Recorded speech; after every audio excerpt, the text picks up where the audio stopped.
নমস্কার বন্ধুরা, আমার দেশ ফুড ব্লগে তোমাদের সবাইকে স্বাগত জানিয়ে আজকের রেসিপি আমি শুরু করছি।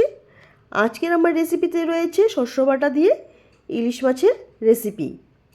এই রেসিপিটা কিন্তু অনেকে অনেকভাবে তৈরি করে থাকে, আমি কিন্তু একটু অন্যরকম করে তৈরি করছি। এই রেসিপিটা খেতেও খুব ভালো লাগে, আবার দেখতে কিন্তু রঙটা খুবই সুন্দর হয়। তো চলো আমি কিভাবে তৈরি করছি তোমাদেরকে শেয়ার করব। এখানে সবার আগে আমি 8 টুকরা ইলিশ মাছের টুকরো নিয়ে নিলাম, ভালো করে ধুয়ে পরিষ্কার করে। এর মধ্যে হলুদ গুঁড়ো দিয়ে দিলাম, পরিমাণ মতো নুন দিয়ে দিলাম, আর দিয়ে দিলাম সরষের তেল।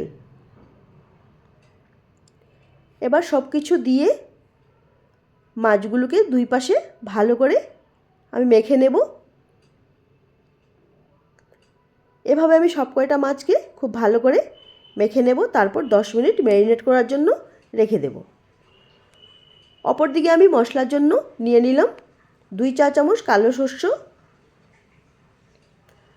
আর দিয়ে দেব 4টে কাঁচা লঙ্কা। কালো সরষেতে কিন্তু ইলিশ মাছের টেস্টটা অনেক বাড়িয়ে দেয়। এবার আমার পেস্টটা করা হয়ে গেছে। পেস্টটাকে কিন্তু আমার খুব স্মুথভাবে করতে হবে, যত স্মুথ হবে ততই আমার রেসিপিটা টেস্ট হবে। এবার দেখো আমি খুব স্মুথ করে নিয়েছি। তোমরা যদি থাকে বাড়িতে শিলপাটাতেও বেটে নিতে পারো।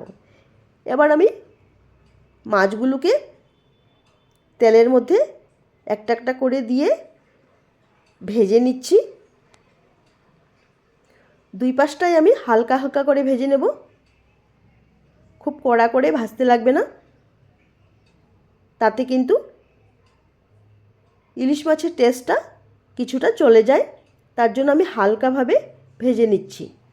এটাকে খুব নাড়াচাড়াও করা যাবে না, যেহেতু ইলিশ মাছটা অনেক নরম হয়। তার জন্য আমি একবার উল্টো করে দিয়ে তারপর নামিয়ে নেব। এবার আমার হয়ে গেছে, আমি মাছগুলোকে তুলে নিচ্ছি। এভাবে করে আমি বাকি যে 4 টুকরো আছে ওইগুলোকেও ভেজে তুলে নেব। এবার আমি এই মাছের তেলটার মধ্যেই সামান্য একটু হলুদ আর সামান্য একটু লঙ্কা গুঁড়ো দিয়ে দিলাম। তেলটাকে আমি ঠান্ডা করে দিয়েছি। তেলটা বেশি গরম হলে কিন্তু কালো হয়ে যাওয়ার ভয় থাকে, তার জন্য খুব ঠান্ডা করে দিয়েছি। এতে কি হয়, আমার রেসিপিটার কালারটা খুব সুন্দর আসবে। এবার আমি করে রাখা সরষের পেস্টটা দিয়ে দিলাম, তার সাথে আমি জারটা ধুয়ে কিছু পরিমাণ জল দিয়ে দিলাম। এবার খুব ভালো করে নাড়াচাড়া করে আমি নাড়িয়ে নিচ্ছি। তার সাথে দিয়ে দিচ্ছি পরিমাণ মতো নুন। তারপর আবারও আমি ভালো করে নাড়াচাড়া করে দিয়ে দেব 3টে কাঁচা লঙ্কা। এবার আমি এটাকে 5 থেকে 6 মিনিট ফুটতে দেব।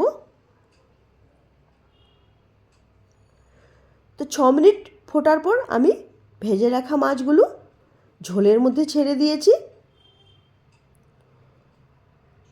এবার খুব আলতো করে আমি মাছগুলোকে ঝোলের মধ্যে চুবিয়ে দেব। যেহেতু আগেই আমি বলেছি ইলিশ মাছ কিন্তু খুব নরম হয়ে ভেঙে যাওয়ার ভয় থাকে।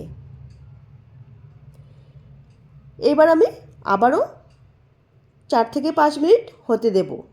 4 থেকে 5 মিনিট পর আমি এখানে একটু কাঁচা সর্ষের তেল দিয়ে দিলাম। এতে কিন্তু স্বাদটা আরও বাড়িয়ে দেয়। তারপর দিয়ে দিলাম আরও 3টে কাঁচা লঙ্কা। এবার 1 থেকে 2 মিনিট হওয়ার পর আমি একটা সার্ভিং প্লেটের মধ্যে তুলে নিলাম। দেখো বন্ধুরা, আমার কালারটা কত সুন্দর আসছে। তোমরা কিন্তু মাছটা না ভেজেও বানাতে পারো। বেশিরভাগ লোকেরাই মাছটাকে না ভেজে বানায়, আমি কিন্তু মাছটাকে ভেজে নিই। তো আশা করি বন্ধুরা আমার এই রেসিপিটি তোমাদের ভালো লাগবে। যদি ভালো লাগে লাইক শেয়ার কমেন্ট অবশ্যই করবে। আর এখন পর্যন্ত যদি আমার চ্যানেলটাকে সাবস্ক্রাইব করে না থাকো তাহলে সাবস্ক্রাইব করার জন্য অনুরোধ রইল। ধন্যবাদ।